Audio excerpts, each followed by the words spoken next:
It's not got the visibility of Bitcoin, but the move towards digital money that we're very engaged in is a super positive thing.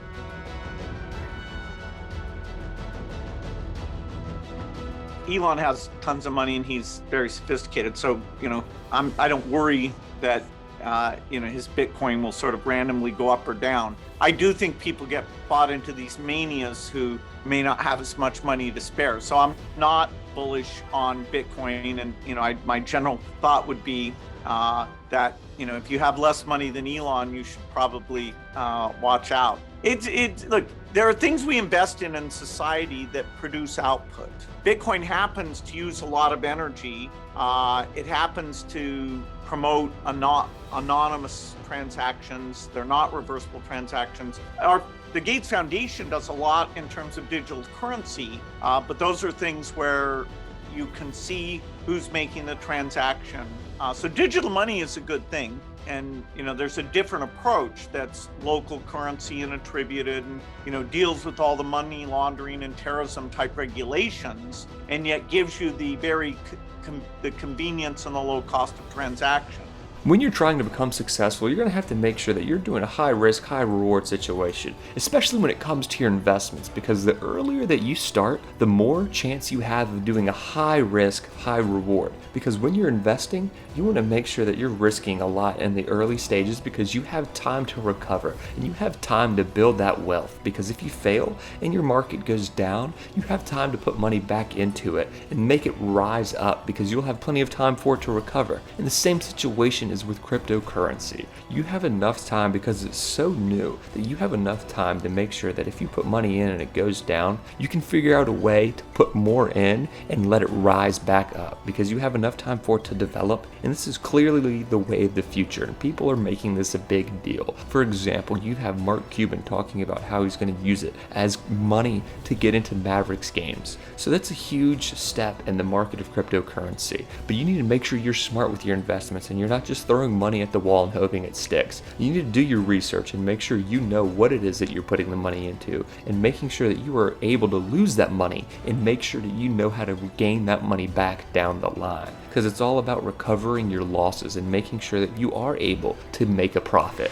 It has definitely grown a lot. Like when we were first there in 2014, there were maybe us and one or two other companies there, and each company might have only had like a couple of people there part-time.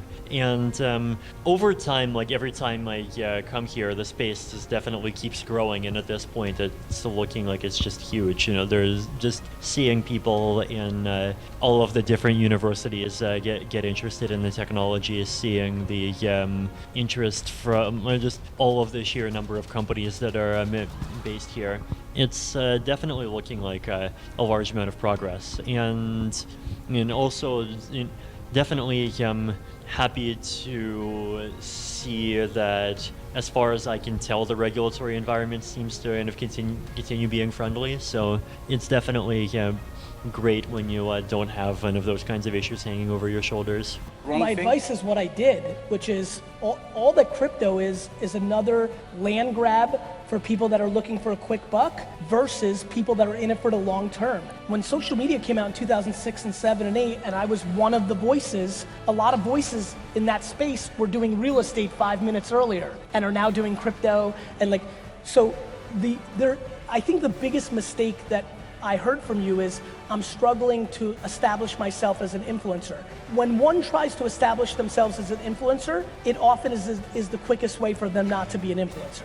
I think what you need to do is put out content and be historically correct. You need to bring value. I think the biggest problem with blockchain and crypto is that people don't know how to look at history. Blockchain is an unbelievable technology. I couldn't agree with you more that personal brands and reputation is going to get tokenized. I couldn't agree with you more.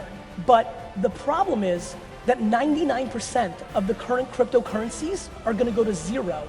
Yeah, PayPal has definitely, it hasn't moved much from when it was bought by eBay. The long-term vision that it had for PayPal or sort of finance was, well, it sounds a bit strange, like to convert the financial system from a series of heterogeneous, insecure databases to one database. Well, not one database, but maybe there'd be like a few more. Money is just a number in a database. That's what it is. And it's primarily an information mechanism for labor allocation. And the current databases are not very efficient. There are these old legacy mainframes that don't talk to each other very well, have poor security, and only do batch processing once a day. Well, I think convert it into more of a full-service financial institution. All the things that the consumer, you want to have like all the financial services that somebody needs in one place, seamlessly integrated together and easy to use. Really care about the consumer. I think a lot of banks don't seem to care that much about the customer. There's an opportunity to be like a really good bank, effectively. Thank you all so much for watching this video. If you haven't already, please go ahead and like the video, go ahead and subscribe to the channel if you're new, and let us know what you thought down in the comment section down below.